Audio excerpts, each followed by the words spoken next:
Hello दोस्तों, स्वागत है आज की इस वीडियो में। आज की इस वीडियो में हम लोग फेफड़ा से यानी कि लंग्स से संबंधित टॉप 50 इम्पोर्टेंट क्वेश्चनों को डिस्कस करेंगे।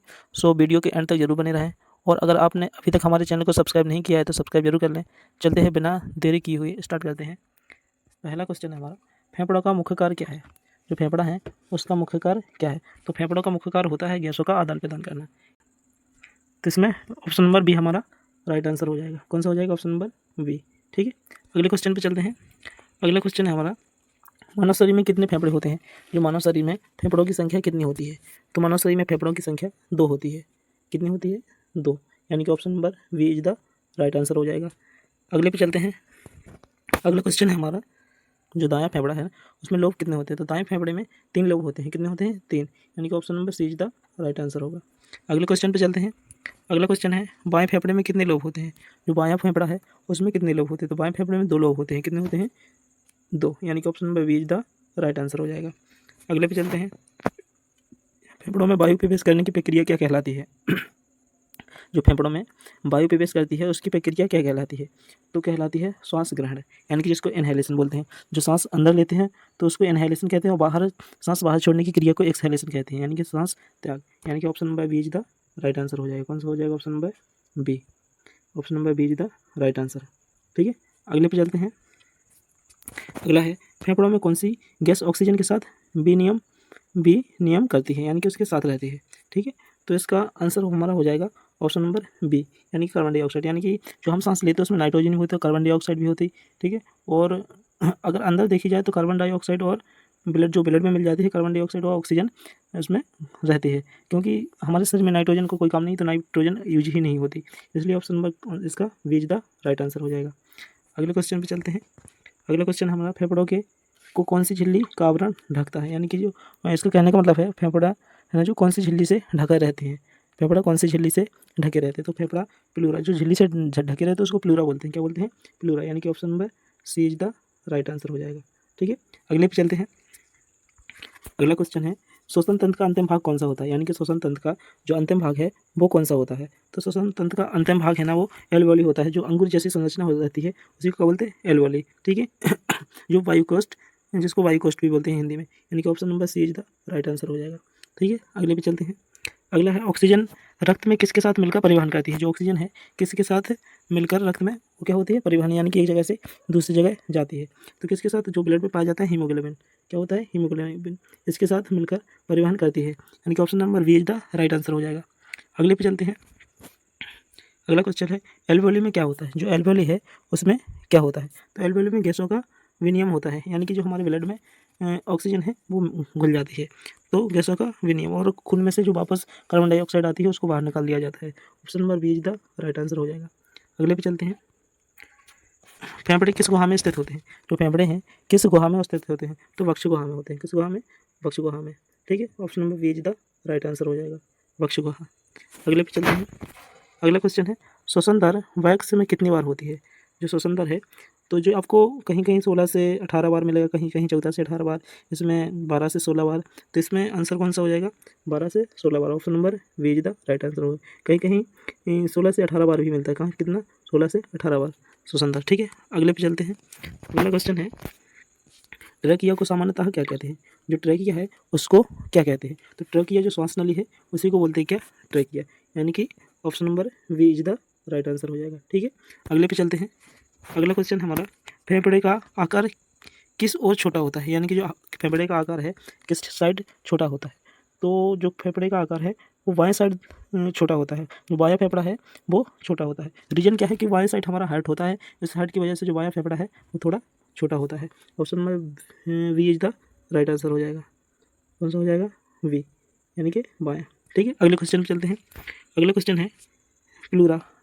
प्लूरा के बीच क्या भरा होता है। जो प्लूरा है उसके बीच क्या भरा होता है। तो प्लूरा के बीच तरल भरा होता है, या तरल पदार्थ है वो भरा रहता है। ठीक है, option number B is the right answer है। ठीक है, अगले पे चलते हैं। फेफड़ों में गैस विनिमय किस प्रकार की, यानी कि किस प्रक्रिया से होता है। यानी कि फेफड़ों में जो गैसें हैं उसका विनिमय यानी कि आदान प्रदान किस प्रक्रिया से होता है। ठीक है, विसरण, प्रसरण, परावर्तन, निस्यंदन निस्यंदन। ठीक है, तो यह होता है हमारा, यानी कि 16 का आंसर नंबर ए हो जाएगा, यानी कि विसरण द्वारा। कितना हो जाएगा? विसरण, यानी कि option number A is the right answer हो जाएगा। ठीक है, अगले पे चलते हैं। अगला क्वेश्चन है हमारा, सांस लेने के दौरान डायफ्राम की स्थिति क्या होती है। जो डायफ्राम होता है, जो हमारे सांस लेने में कम से कम 85% यानी कि 80% भूमिका निभाता है। जो डायफ्राम होता है यानी कि 70 से 80% भूमिका निभाता है। ठीक है, इसका option number B is the right answer, यानी कि नीचे जाता है। जब हम सांस लेते हैं तो नीचे जाता है और सांस छोड़ते हैं तो ऊपर जाता है, यानी कि option number B is the right answer हो जाएगा। ठीक है, अगले पे चलते हैं। अगला क्वेश्चन है, मानव फेफड़े किस रंग के होते हैं। जो मानव फेफड़े हैं वो किस रंग के होते हैं। तो मानव फेफड़े गुलाबी रंग के होते हैं। कितने? पिंक, यानी कि गुलाबी। किस कलर के होते हैं? पिंक कलर के, यानी कि गुलाबी रंग के होते हैं। अगले क्वेश्चन पे चलते हैं। अगला क्वेश्चन है हमारा कि फेफड़ों की क्षमता मापने के लिए कौन सा उपकरण प्रयोग किया जाता है। यानी कि जो फेफड़ों की क्षमता है ना, इसको नापने के लिए किस उपकरण का प्रयोग किया जाता है। तो इसका स्पायरोमीटर का प्रयोग किया जाता है फेफड़ों की क्षमता मापने के लिए, यानी कि option number B is the right answer हो जाएगा। अगले पे चलते हैं। अगला है कि अधिकतम वायु की मात्रा जिसे हम फेफड़ों में ले सकते हैं क्या कहलाती है। जो वायु की मात्रा है वो क्या कहलाती है, यानी कि जितनी हम उसको अंदर ले सकते हैं। तो वाइटल कैपेसिटी, क्या बोलते हैं इसको? वाइटल कैपेसिटी, यानी कि option number C is the right answer हो जाएगा। कौन सा? C is the right answer, C. ठीक है, वाइटल कैपेसिटी। अगले पे चलते हैं। अगला क्वेश्चन है हमारा, श्वसन किस प्रकार की प्रक्रिया है। जो श्वसन है वो किस प्रकार की प्रक्रिया है। तो श्वसन एक यांत्रिक और रासायनिक दोनों प्रकार की प्रक्रिया है, यानी कि option number C is the right answer हो जाएगा। ठीक है, अगले पे चलते हैं। अगला क्वेश्चन है, कार्बन डाइऑक्साइड शरीर में कहाँ बनती है। यानी कि जो कार्बन डाइऑक्साइड है वो कहाँ बनती है। तो हमारी यह कोशिका में बनती है। जब हमारी कोशिका के माइटोकॉन्ड्रिया में क्रेब्स साइकिल चलती है तो उस दौरान उधर आपको कार्बन डाइऑक्साइड बनती है। तो इसका ऑप्शन नंबर कौन सा हो जाएगा? B is the right answer, यानी कि जो हमारी कोशिका है इसमें कार्बन डाइऑक्साइड बनती है, यानी कि option number B is the right answer हो जाएगा। अगले पे चलते हैं। अगला है, फेफड़ों के रोगों का अध्ययन को क्या कहते हैं। यानी कि जो फेफड़ों के रोगों का अध्ययन को क्या कहते हैं। इसका ऑप्शन नंबर सी, यानी कि पल्मोनोलॉजी। क्या कहते हैं? पल्मोनोलॉजी, यानी कि option number C is the right answer हो जाएगा। ठीक है, अगले पे चलते हैं। अगला क्वेश्चन है, धूम्रपान से सबसे अधिक कौन सा अंग प्रभावित होता है। यानी कि जब हम धूम्रपान यानी कि बीड़ी सिगरेट पीते हैं तो उससे सबसे अधिक कौन सा अंग प्रभावित होता है। ठीक है, तो इससे सबसे ज़्यादा अंग प्रभावित होता है वो होता है फेफड़ा। यानी कि अधिकतर हम धूम्रपान करते हैं जब गांजा सिगरेट बीड़ी पीते हैं तब हमारा फेफड़ा सबसे जल्दी खराब होता है, यानी कि option number B is the right answer हो जाएगा। ठीक है, अगले पे चलते हैं। अगला क्वेश्चन है, एल्वेओली की संख्या लगभग कितनी होती है। जो हमारे शरीर में अंगूर जैसी संरचना होती है एल्वेओली, इसकी संख्या कितनी होती है। तो यह लगभग 70 करोड़ के आसपास होती है। कितने? 70 करोड़, यानी कि ऑप्शन नंबर इसका D is the right answer हो जाएगा। ठीक है, अगले पे चलते हैं। अगला क्वेश्चन है, ब्रांकियोटिस रोग किस अंग से प्रभावित है। यानी कि जो ब्रांकाइटिस रोग है ना, जो किस अंग से संबंधित है। ठीक है, तो हमारा इसका आंसर हो जाएगा, यानी कि फेफड़ा। किससे? फेफड़ों से संबंधित है। तो इसका आंसर नंबर कौन सा हो जाएगा? B is the right answer हो जाएगा। अगले पे चलते हैं। अगला क्वेश्चन है हमारा, अस्थमा रोग में कौन सी समस्या होती है। जो अस्थमा रोग हो जाता है उसमें कौन सी समस्या होती है। तो अस्थमा रोग में श्वसन की कठिनाई होने लगती है। किसकी कठिनाई होने लगती है? श्वसन की, यानी कि option number B is the right answer हो जाएगा। ठीक है, अगले पे चलते हैं। अगला क्वेश्चन है, धूम्रपान से कौन सी गैस सही से शरीर में प्रवेश करती है। यानी कि धूम्रपान से कौन सी गैस शरीर में प्रवेश करती है। तो यह करती है कार्बन मोनोऑक्साइड, यानी कि जो हमारे ब्लड में हीमोग्लोबिन रहता है उसको सबसे ज़्यादा पसंद क्या है?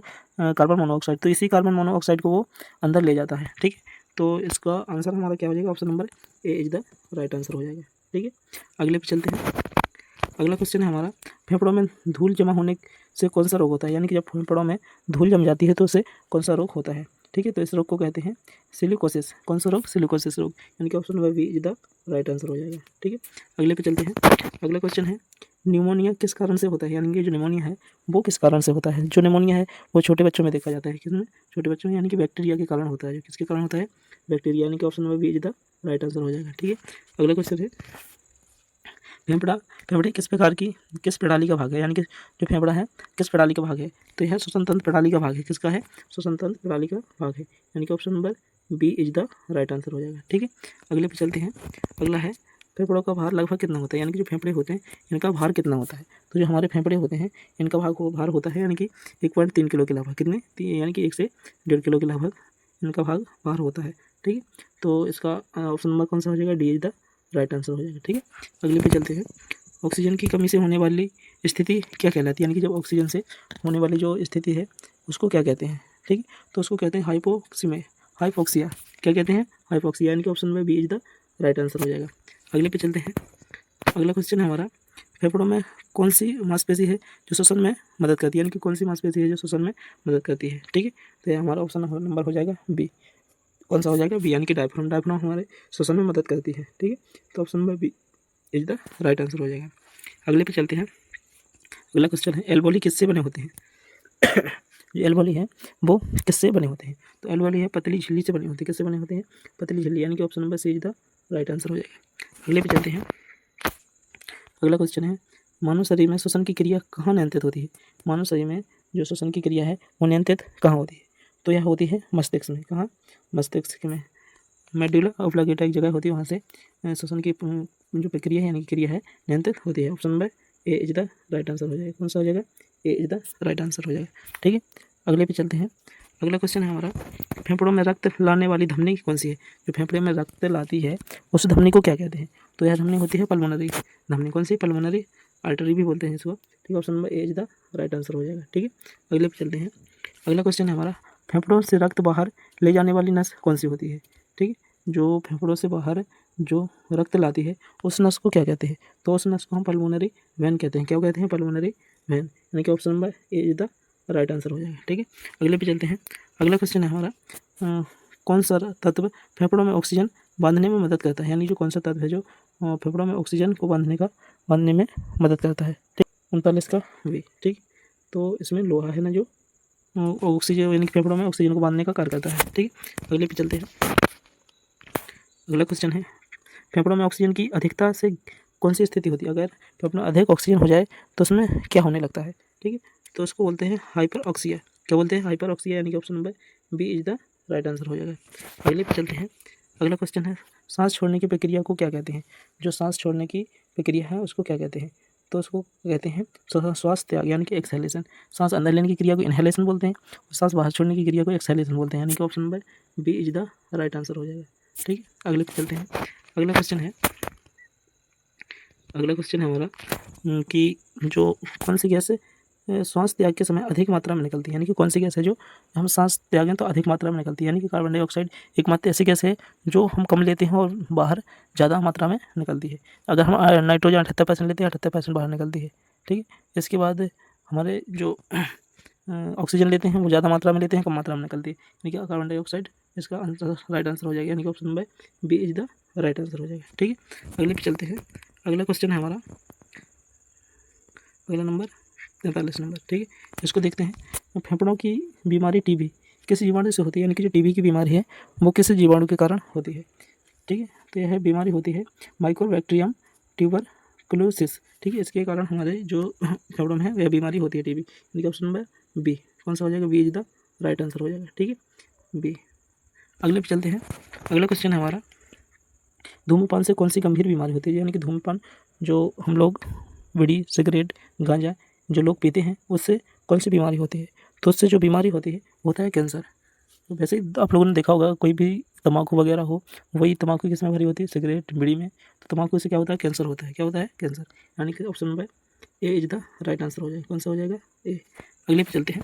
अगला क्वेश्चन है हमारा, फेफड़ों के चारों ओर कितनी परतें होती हैं? यानी कि जो फेफड़ा है उनके चारों ओर कितनी परतें होती हैं? यानी कि option number B is the right answer हो जाएगा। कितनी होती हैं? 2। ठीक है, कितनी होती हैं? 2।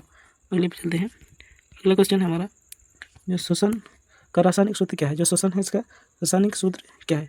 तो जो श्वसन का रासायनिक सूत्र है option number A is the right answer हो जाएगा। यानी कि ऑक्सीजन की क्रिया में ग्लूकोज का दहन करते हैं तो हमको कार्बन डाइऑक्साइड यानी कि जल क्या निकलता है? जल भी मिलता है, कार्बन डाइऑक्साइड भी मिलती है, ऊर्जा भी मिलती है, यानी कि option number A is the right answer हो जाएगा। कौन सा हो जाएगा? ए इज द राइट आंसर। अगले पे चलते हैं। अगला क्वेश्चन है हमारा, फेफड़ों में हवा आने का रास्ता क्या कहलाता है? यानी कि जो फेफड़ा में हवा आती है वह कहाँ कहाँ से आती है, उसका क्या कहते हैं उसको? ठीक है, तो उसको ए और बी दोनों हो जाएगी, यानी कि ब्रोंकाई और ट्रेकिया। मतलब इसका लास्ट स्टेज होता है एल्वेओली, यानी कि जो फेफड़ा में लास्ट में आती है एल्वेओली, यहीं पर गैसों का आदान प्रदान होता है, यानी कि रक्त में गैसें मिलती हैं, ऑक्सीजन मिलती है वगैरह। तो इसका option number D is the right answer हो जाएगा, यानी कि ब्रोंकाई और ट्रेकिया ये दोनों हवा यानी कि सांस के जाने का रास्ता है।